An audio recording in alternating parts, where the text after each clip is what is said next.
புதிய தொழில் நாங்கள் தொடங்கலாமா? Real estate, transport, tourism, hotel, bakery இந்த மாதிரியான விஷயங்களெல்லாம் நீங்கள் ஒரு தொழிலாக எடுத்து பண்ணுறீங்க அப்படின்னா சக்ஸஸ் ஆக போகிறது நீங்கள் மட்டும்தான்.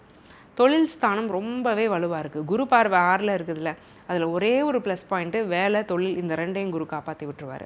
என்ன தான் எதிரியை கொடுத்தாலும், கடனை கொடுத்தாலும், நோயை கொடுத்தாலும், அந்த 6ஆம் இடத்துல இருக்கக்கூடிய ஒரே ஒரு நன்மை நல்ல வேலை தொழிலை கொடுக்குறது. எந்த இடத்துல கை வச்சாலும் இங்கே ஒரு நல்ல வேலையும் தொழிலையும் கொடுக்குறாரு இல்லையா, இது ஒரு பெரிய பிராப்தம். ஏன்னா நிறைய பேருக்கு அந்த ஃபினான்ஸ் அப்படிங்கிறது தானே ஆணி வேறாவே அமையுது. தொழிலில் ஒரு நல்ல விரிவாக்கம் நீங்கள் பண்ணலாம், எக்ஸ்பேன்ஷன் பண்ணலாம், புதிய பார்ட்னர்ஸ் கிடைக்கணும்னா கிடைப்பாங்க. ஆனால் பார்ட்னர்ஸ்கிட்ட ரொம்ப கவனமாக இருக்கணும். எதையும் நம்பிக்கையோடைய அடிப்படையில் பண்ணாமல் லீகலாக பேப்பராக பண்ணிக்கணும். ஏன்னா மிதுனத்திட்ட ஒரு கெட்ட பழக்கம் என்னென்னா, ஃப்ரெண்ட்ஸ்னால் ரொம்ப நம்புவாங்க, என்ன பண்ணாலும் நம்புவாங்க. எதையுமே நீ டாக்குமெண்ட் பண்ணால் அது ஒரு ஃப்ரெண்ட்ஷிப்க்கு பண்ணுற துரோகம் அப்படிலாம் நினைக்கக்கூடிய ஆட்கள். அதெல்லாம் வேண்டாங்க. தயவு செஞ்சு எல்லாத்தையும் லீகலாக ஒரு டாக்குமெண்ட்டாக வச்சுக்கோங்க உங்கள் பிஸ்னஸில். அப்படி வச்சுக்கும் பட்சத்தில் நல்ல லாபம்ங்கிறது மிதுன ராசி அன்பர்களுக்கு நிச்சயமாக இருக்குது.